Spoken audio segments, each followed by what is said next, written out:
Halo semuanya, kalian tahu tidak bahwa dasar-dasar perilaku individu dan organisasi sangat penting dalam dunia kerja? Hal ini karena setiap individu memiliki karakteristik unik yang mempengaruhi bagaimana mereka bekerja, berinteraksi, dan berkontribusi dalam sebuah organisasi. Dengan memahami faktor-faktor yang membentuk perilaku individu, organisasi dapat menciptakan lingkungan kerja yang lebih produktif, meningkatkan kepuasan kerja, serta mengurangi masalah seperti turnover dan konflik kerja. Dalam dunia kerja, ada 4 faktor utama yang sangat memengaruhi perilaku individu, yaitu masa kerja, usia, status pernikahan, dan yang terakhir adalah gender. Masing-masing faktor ini memiliki dampak yang berbeda terhadap kinerja dan dinamika dan tim maupun organisasi secara keseluruhan. Lalu, apa saja faktor-faktor yang bisa mempengaruhi organisasi tersebut? Yang pertama itu ada faktor usia. Faktor usia sering dianggap sebagai faktor yang mempengaruhi produktivitas seseorang di tempat kerja. Banyak yang beranggapan bahwa semakin tua seseorang, maka produktivitasnya akan menurun.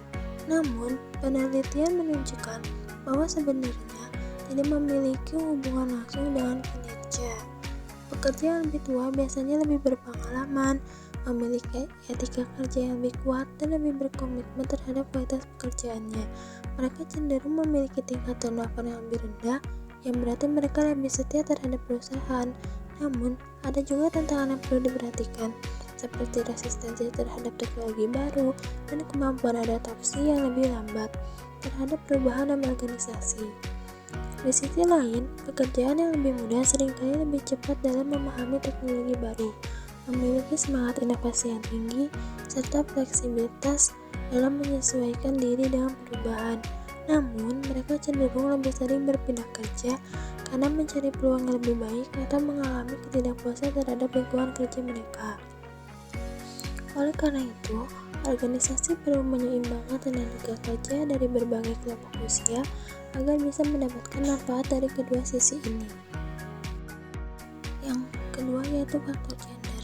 Dalam hal preferensi kerja, perempuan lebih cenderung memilih fleksibilitas kerja untuk menyeimbangkan antara karir dan tanggung jawab keluarga, seperti memilih pekerjaan berwaktu atau sistem kerja hybrid.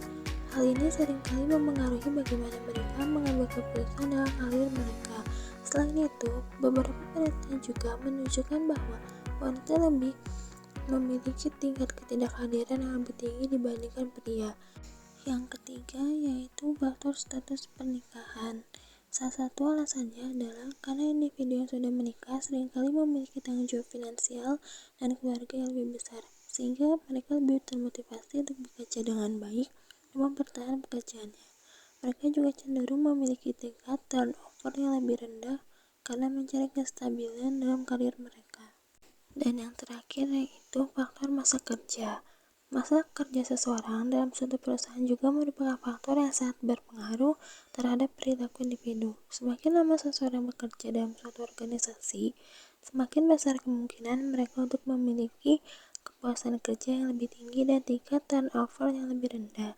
Hal ini terjadi karena karyawan yang sudah lama bekerja biasanya lebih memahami budaya organisasi, memiliki hubungan yang lebih erat dengan rekan kerja, dan merasa lebih nyaman dengan tugas serta tanggung jawab mereka.